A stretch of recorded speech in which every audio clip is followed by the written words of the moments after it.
The debriefing room on Frontier Station Zaral was packed with officers from across the Coalition.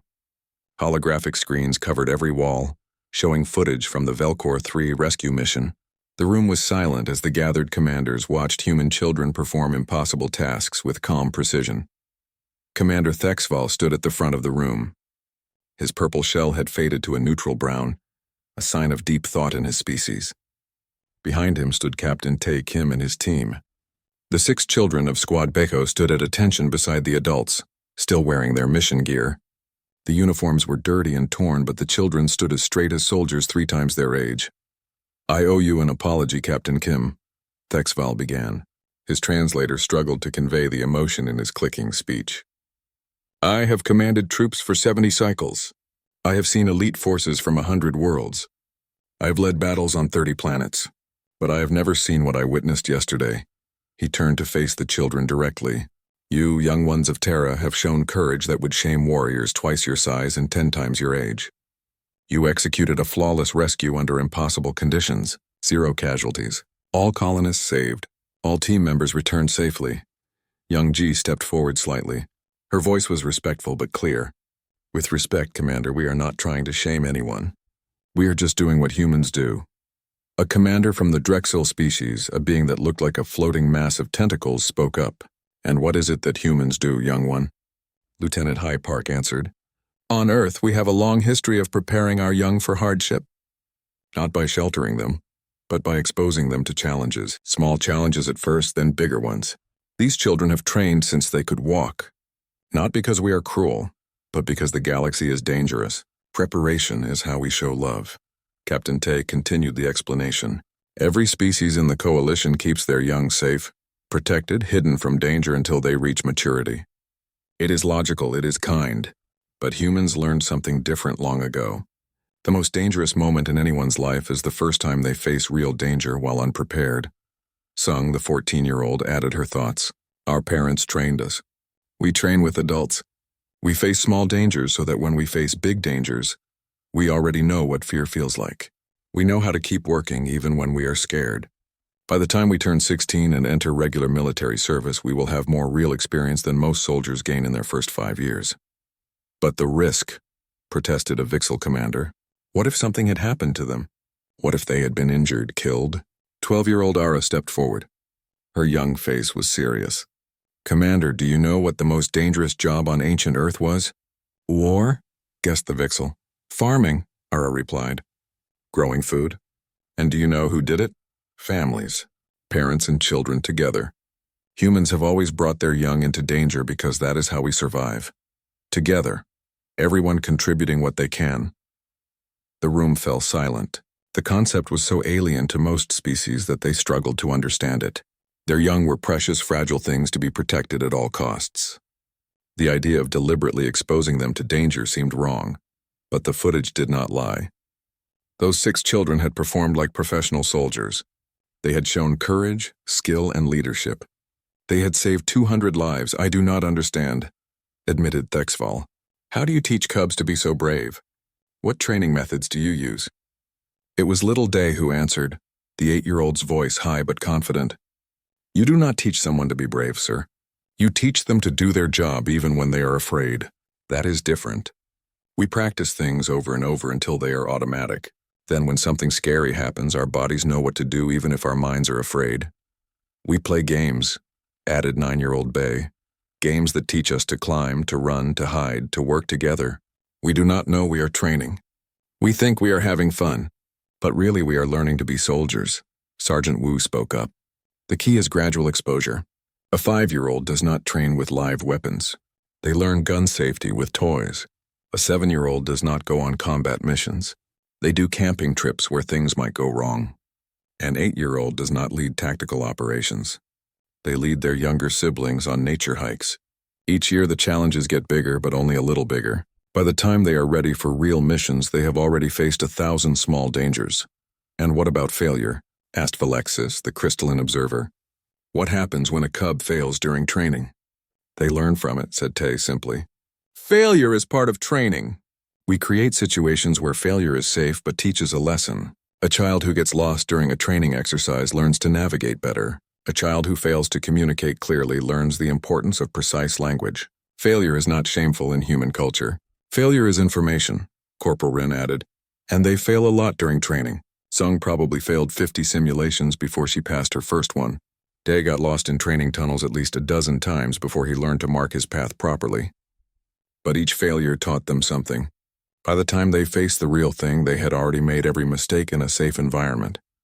Thexval looked at the footage again. He saw Ara making an impossible shot. He saw Day leading colonists through dark tunnels. He saw Ji keeping 200 panicked adults calm with just her voice.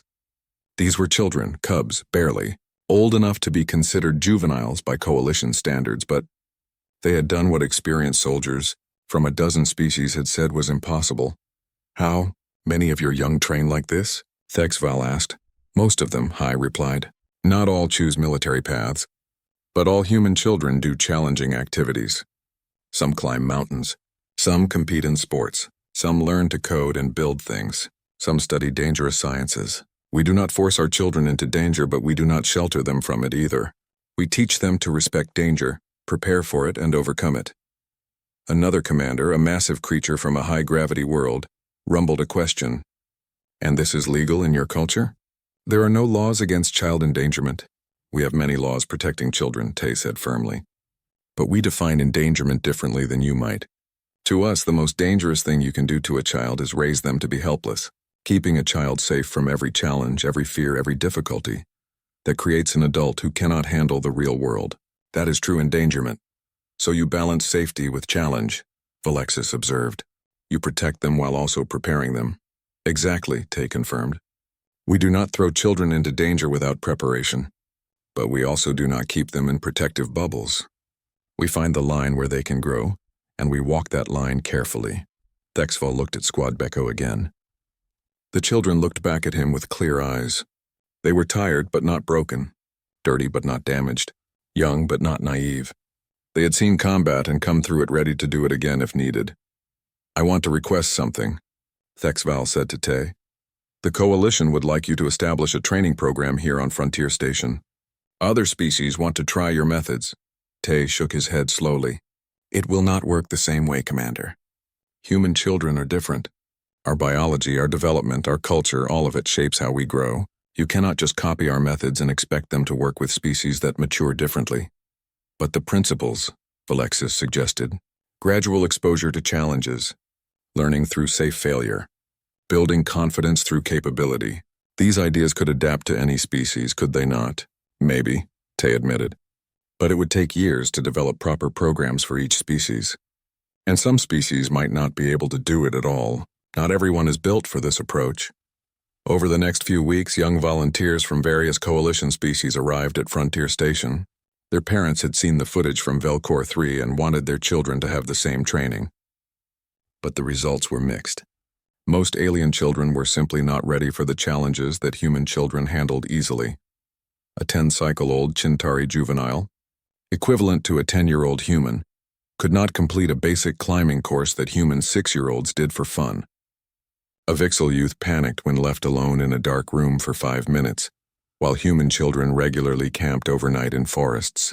A Drexel offspring could not handle the stress of a simple team competition. It was not that the alien children were weak or cowardly. Their species simply developed differently. What humans considered normal childhood activities were genuinely traumatic for species that evolved different survival strategies. But there was something the alien children could learn. The human training program taught confidence, teamwork, and problem-solving in ways that did not require physical danger. They learned to support each other, to communicate clearly, to think creatively. It was not the same as the human program, but it was valuable. 3 months after the Velcor 3 mission, Thexval stood with Captain Tay, watching Squad Baeko train with new human children who had just arrived from Earth. The new arrivals ranged from age 6 to 14, and they watched the veterans of Squad Baeko with admiration. I finally understand something, Thexval said quietly. When we first met, and I said those were not your team, I was thinking like a Chintari. The tunnel evacuation was going well until it was not.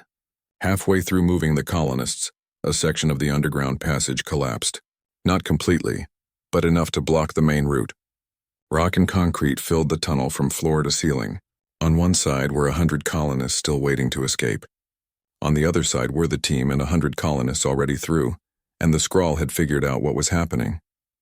They were converging on both the habitation complex and the landing zone. Time was running out. Tay stood in the tunnel staring at the collapse. His jaw was tight. Hai was checking structural scans on her datapad, but the news was not good. This blockage is too big to clear quickly. It would take hours with the equipment we have. We don't have hours. Above ground, Sergeant Wu's voice came through the comm. Captain, Skrull forces are moving toward both positions. At least 40 raiders heading to the complex. Maybe 20 moving toward the landing zone. We're about to be caught in a pincer. The colonists behind them started to panic. 200 scared people in dark tunnels with enemies closing in from both sides was a recipe for disaster. Tay could feel the mission falling apart. Then Sung's voice came through clearly. Captain Kim, request permission to implement Plan Nabi. Tai froze. Plan Nabi. They had drilled it dozens of times in training simulations. It was a high-risk maneuver where the children's squad operated independently, while the adults held defensive positions. They had never used it in real combat. Never had to. Explain, Tay said. The collapse blocked the main tunnel, but the schematics show 2 side passages that might still connect. They're too small for adults and too narrow for the colonists with their gear. But Squad Bako can fit.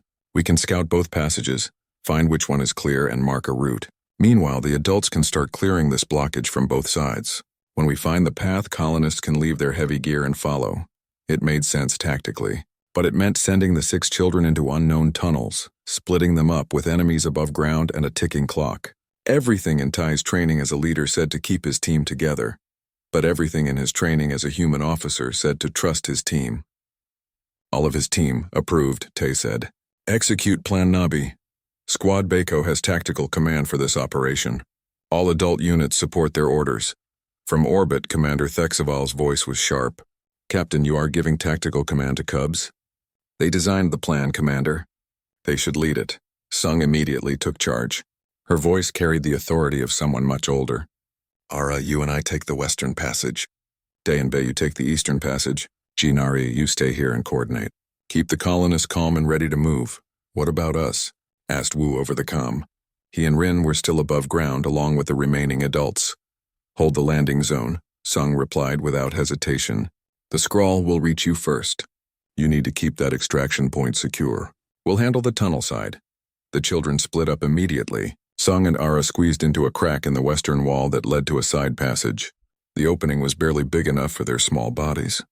Day and Bay went east, finding a similar gap. Ji and Nari stayed with the colonists. The 10-year-old and 11-year-old stood in front of 200 adults who were on the edge of panic. Everyone listen, Ji said loudly. Her young voice somehow cut through the fear. My team is finding a way out. You will get home safely, but I need you to stay calm and stay ready. When we say move, you move fast. Can you do that? There was something about the confidence in that small girl's voice that steadied the colonists. They nodded. A few even smiled. Sung and Ara crawled through the Western Passage. It was tight, dark, and smelled like mold. Sometimes they had to wriggle on their stomachs like snakes. Ara went first, her helmet light showing the way. Sung followed, checking her scanner for structural weaknesses. This passage is stable, Sung reported, but it's filling with water. About ankle deep now and rising. Can we get through? Tay asked from the other side of the collapse. Checking. Ara crawled forward another 20 meters. The passage angled down and the water got deeper. Soon it was up to her chest. She took a deep breath and went under, feeling ahead with her hands. The passage continued underwater for about 3 meters, then came back up. She surfaced, gasping. The passage goes underwater but continues on the other side. It's swimmable. Negative, Tay said firmly. We can't make 200 colonists swim through flooded tunnels in the dark. Find another way. Meanwhile, Day and Bay were having their own problems in the Eastern Passage. Their tunnel was dry but kept splitting into smaller branches. They had to choose which way to go at each junction. This is like the maze game we played, Bay said, marking each turn on his scanner. Yeah, but the maze game did not have real enemies, Day replied. Above them, they could hear thumping sounds. The Skrull were searching the buildings above ground. We need to hurry. They chose the right-hand path at each split, marking it so they could find their way back. The tunnel got narrower and narrower until even their small bodies barely fit. Then suddenly it opened up into a larger chamber. I found something, Day reported. His light showed a vertical shaft going straight up with metal rungs built into the wall. Maintenance shaft. Goes up and also continues forward horizontally. Where does the horizontal tunnel go? Sung asked over the comm. Day crawled ahead, leaving Bay at the junction. The tunnel curved and then started going up at a gentle angle. After 50 meters, he saw light ahead. He crept forward carefully and found himself looking at the backside of the collapse. He could hear voices. The colonists on the other side. I'm through, Day announced. Eastern passage connects. It's tight but passable. Colonists will have to leave all gear and crawl single file, but they can make it. Outstanding work, Tay said. Relief flooded his voice. Mark the route. We'll start moving people through. But before they could celebrate, Wu's voice came through urgently. Contact! Scrawl at the landing zone. At least 15 hostiles, heavily armed. We're outnumbered. Above ground, Sergeant Wu and Corporal Rin were pinned down behind the landing zone's defensive barriers. Plasma fire zipped over their heads.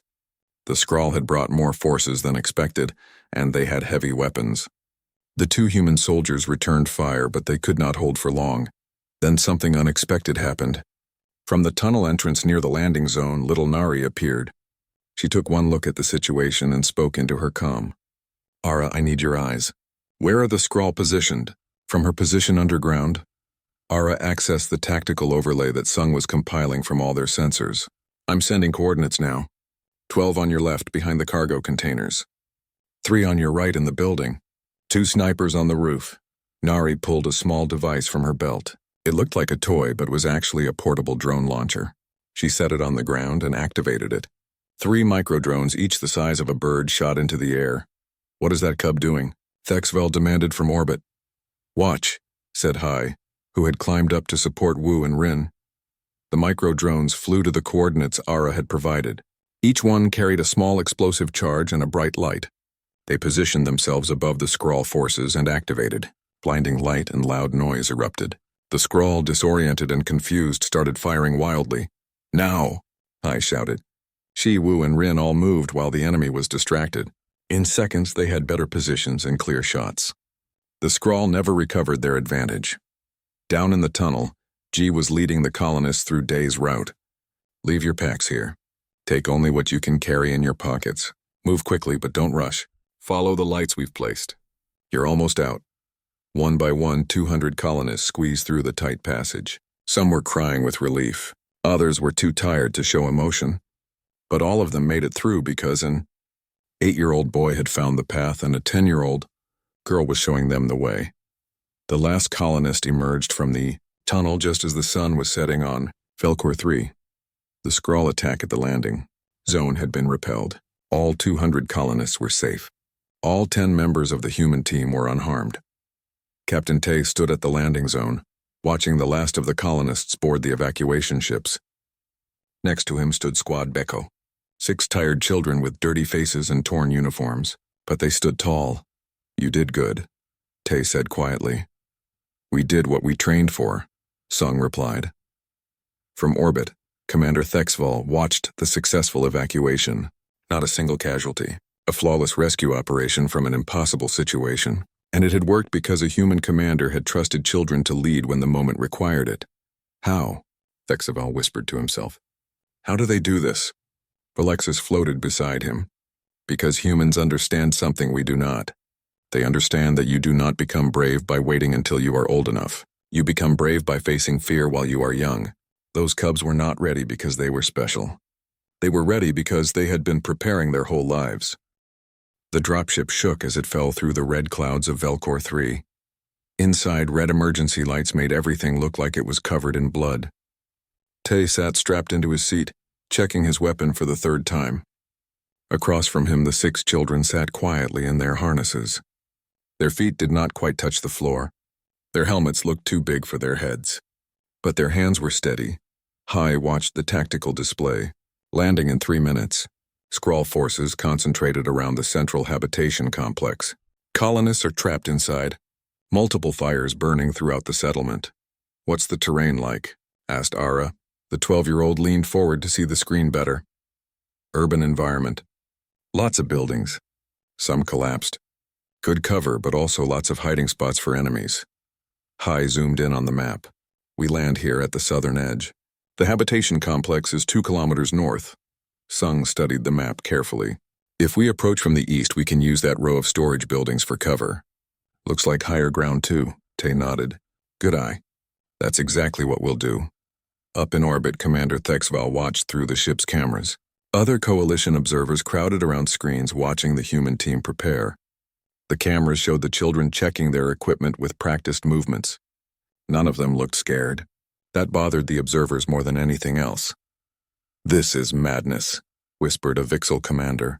Those cubs should be playing, learning, not heading into combat. Human cubs do not play like ours, said Valexis, a being made of living crystal. I have studied their culture. Their play involves competition, physical challenges, mock combat. They call it games, but it is training disguised. The dropship hit the ground hard. The ramp dropped and hot air rushed in, carrying the smell of smoke. Tay was first out, weapon ready. The others followed quickly. The children moved in pairs just like they had practiced 100 times. The colony looked worse in person than on the screens. Buildings were broken and burning. Bodies lay in the streets. In the distance, weapons fire crackled like fireworks. The children saw everything but did not stop moving.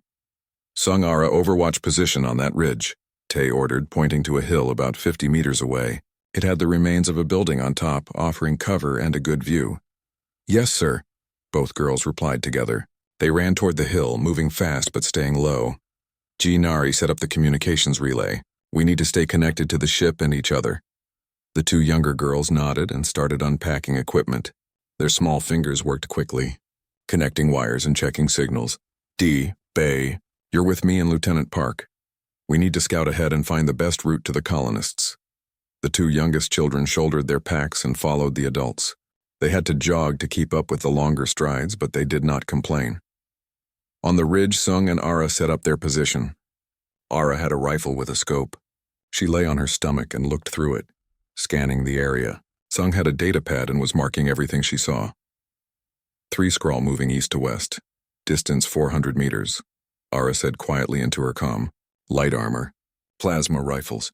They look like a scout patrol. Thexval, listening from orbit, felt his shell turn cold. A 12-year-old was giving tactical assessments like a trained sniper. How was this possible? Tay and his small team crept through the ruins. Day and Bay were small enough to squeeze through gaps that the adults could not fit through. They went ahead, checking around corners, then signaling back if it was safe. Suddenly, Bay held up a fist. Everyone froze. He pointed ahead. Through a crack in a wall, they could see 3 Skrull raiders. The aliens were tall and covered in scales. They carried big weapons and wore armor made from scavenged metal. Can we go around? Whispered High. Day crawled forward, looked carefully, then crawled back. There's a path to the left. Through that collapsed building. Too small for them, but we can fit. Good, said Tay. Lead the way.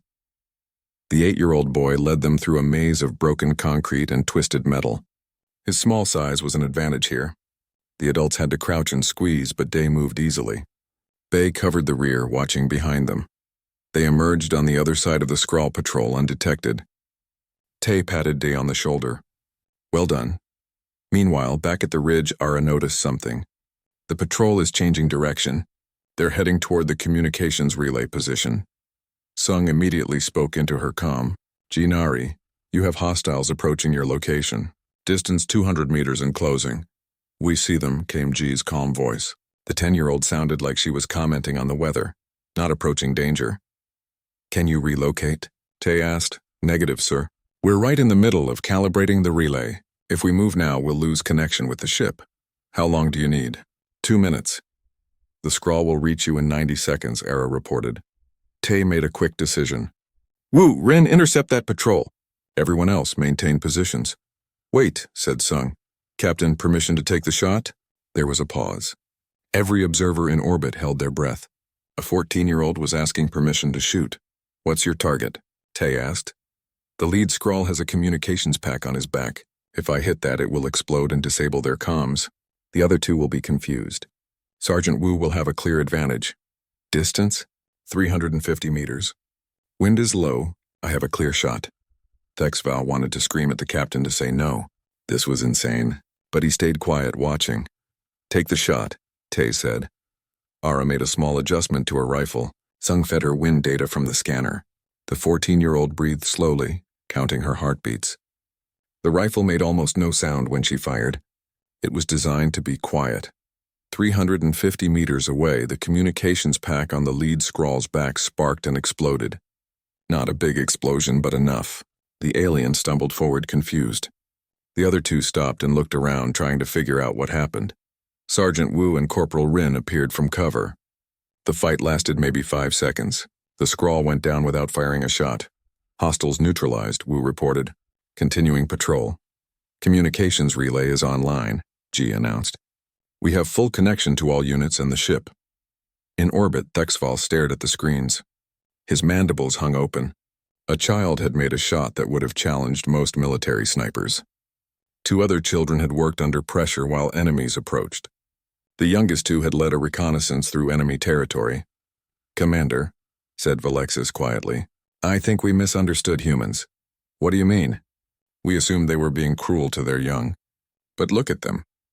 Those children are not scared. They are not crying. They are doing their jobs. Maybe humans are not teaching their children to fight. Maybe they are teaching them to be confident, to be capable, to trust themselves. Thexval watched as the human team continued their mission. The children and adults worked together smoothly. Nobody questioned the children's abilities. Nobody treated them like they were weak. How long have they been training? Thexval asked into the comm. Since they could walk, sir, Tay replied. A little bit every day. Small challenges that grow bigger, games that teach skills. By the time they're old enough to really understand danger, they've already learned how to handle it. The alien commander did not know what to think. Everything he believed about protecting the young was being challenged. But he could not argue with results. So far the mission was going perfectly, and the children were a big part of that success. The habitation complex stood like a fortress in the middle of the burning colony. 200 frightened colonists were trapped inside, and between them and safety were 3 kilometers of streets filled with Skrull raiders. Getting all those people out alive seemed impossible. Most commanders would call it a suicide mission. Captain Tay gathered his team in the shell of a destroyed building. The 4 adults and 6 children crowded around a portable hologram, showing the colony layout. Smoke drifted through the holes in the walls. Outside, they could hear the Skrull moving and talking in their harsh language. Standard extraction would be a fighting retreat, Hai said, studying the map. Heavy casualties. Maybe 50% loss rate. Not acceptable, Tay replied. We need a better way. Nari, the 11-year-old, pointed at the map. What about the maintenance tunnels? The mining colony must have underground passages for equipment and pipes. Too dangerous, said Wu. We don't know what's down there. Could be collapsed. Could be flooded. Could have Skrull hiding in them. So we check them first, said G. The 10-year-old looked up at the adults. Nari and I can scout the tunnels. We're small. We can move quiet. If there's a safe path, we'll map it, Tay frowned. Sending the children into unknown tunnels alone went against every instinct, but he had learned to trust his team. All of his team. How long would you need?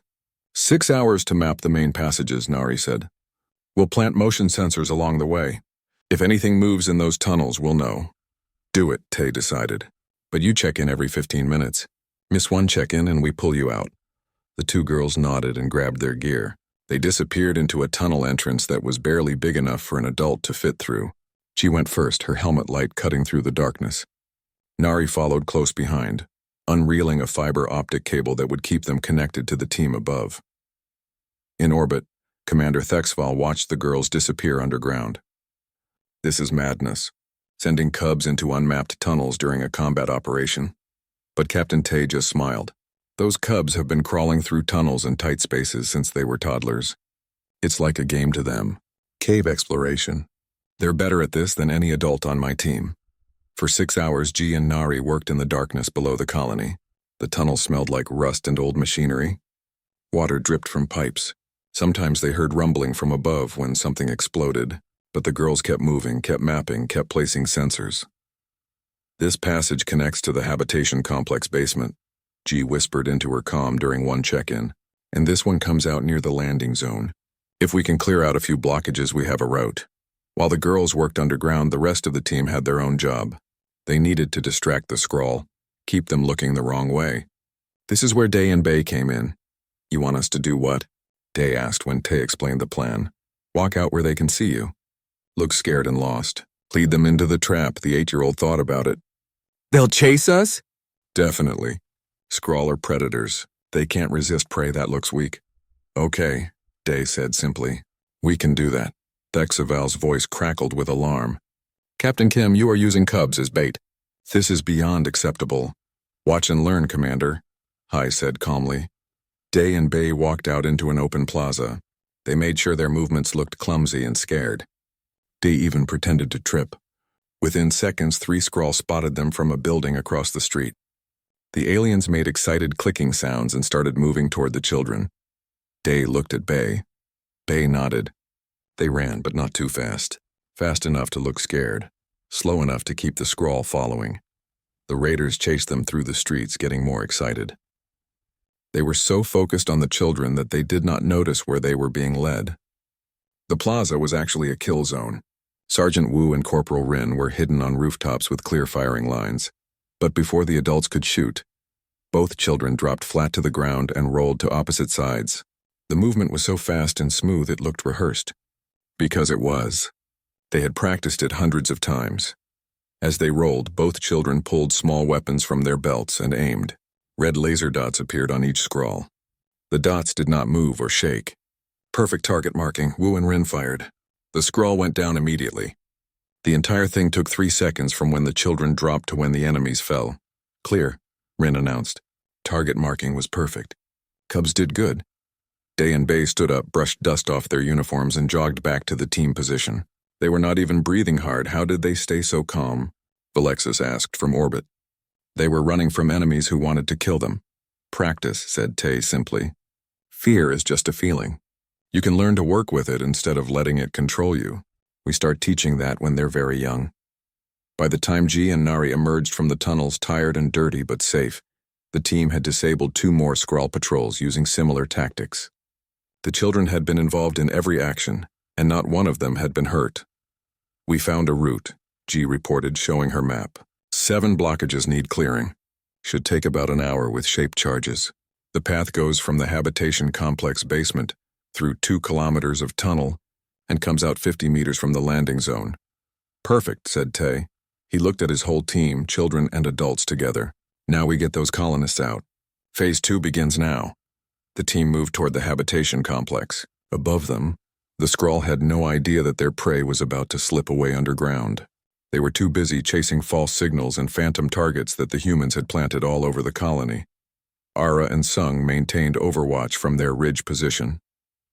They had been there for hours, barely moving, watching everything.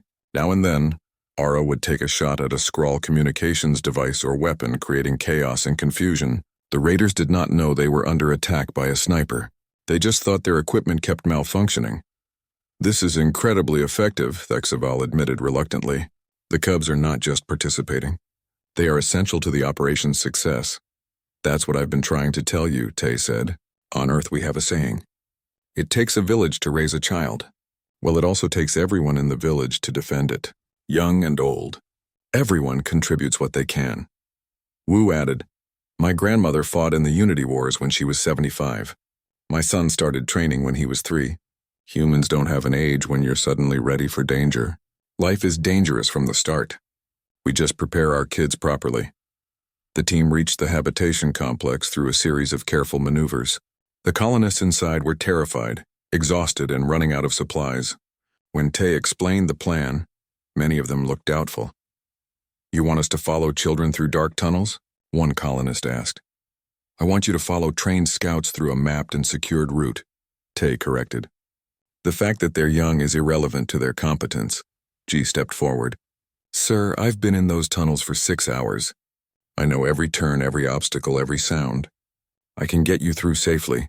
The colonist looked at the small girl with her dirty face and confident eyes. Something in her expression convinced him. Okay, we'll follow. As the evacuation began, G and Nari led the first group of colonists into the darkness. Their voices echoed back up as they gave clear, calm instructions. Watch your head here. Step over this pipe. Turn left at the next junction. You're doing great. 200 people led by 2 young girls through the underworld of a colony under siege. It should have been a disaster. Instead, it was working perfectly. Because those 2 girls had spent 6 hours learning every detail of those tunnels. Because they had trained for situations like this. Because they were ready. Above ground, the Skrull were finally starting to realize something was wrong. They had been chasing ghosts while their prey escaped. But by the time they figured it out, most of the colonists were already underground and moving toward freedom. The lights in the briefing room were too bright. Commander Thexaval stood at the front, his insect-like body casting strange shadows on the walls. His 4 eyes moved between the screens, showing images of burning buildings and frightened colonists. The room was full of soldiers from different planets, all waiting to hear about the mission. Captain Tae Kim walked into the room with his team. He was a tall man with dark hair and calm eyes. Behind him came Lieutenant Hai Park, Sergeant Wu Nam, and Corporal Rin Choi. They all wore the gray uniforms of the Terran Defense Initiative. But there were others with them too. 6 small figures walked behind the adults, wearing uniforms that looked just like the bigger ones, only smaller. Thexival's translator box crackled to life. Captain Kim, we have a situation on Velcor 3 mining colony. 200 colonists trapped. Skrull raiders everywhere. Dangerous mission. His eyes scanned the human group. I count 4 soldiers in your team. Tay looked back at the 6 children standing behind him. They stood straight and still, hands at their sides. The oldest was maybe 14. The youngest looked about 8. Count again, Commander, Tay said. The room went quiet. All the alien commanders turned to look. Thexaval's shell turned from brown to purple. Those are cubs, babies, children. They cannot count as soldiers. Why not? Asked Hai Park. She stepped forward and put her hand on her hip. They've trained for this mission just like we have. A gasping sound came from the other side of the room. A commander from the Vixel species made a clicking noise that the translator turned into words. This is not acceptable. Humans cannot bring offspring to combat zones. It violates all protocols. Tay raised his hand. Let me introduce you to Squad by Echo. This is Dae, Ji, Sung, Ara, Nari, and Bae. Each child nodded when their name was called. Their faces were serious. They did not smile or wave. They just stood at attention like trained soldiers. Thexval moved closer. His tall body bent down to look at the children. How old are these young ones? Dae is 8. Bae is 9, Ji is 10, Nari is 11. Ara is 12. Sung is 14, Hai said. They've been training since they were 5 years old. Some even younger. Impossible, said Thexval. Our young ones do not leave the nesting chambers until they reach maturity at age 30 cycles. They cannot handle stress. They cannot make decisions. They certainly cannot fight. Human children are different, said Tae. He walked over to where the kids stood. Sung, tell the commander what you've been training in. The 14-year-old girl stepped forward. Her voice was clear and confident. Sir, I have completed training in tactical communications, field medicine, weapons safety, navigation, and team coordination. I have done 200 hours of simulation training and 50 hours of field exercises in various terrains. Dexval's eyes widened. This is your idea of childhood? On Earth, said Wu Nam, speaking for the first time, we teach our children to handle responsibility early. They learn to cook. They learn to clean. They learn to help others. Some learn to fight. Not because we are cruel, but because the world does not wait for you to be ready. The room erupted in protests. Commanders from a dozen species spoke at once.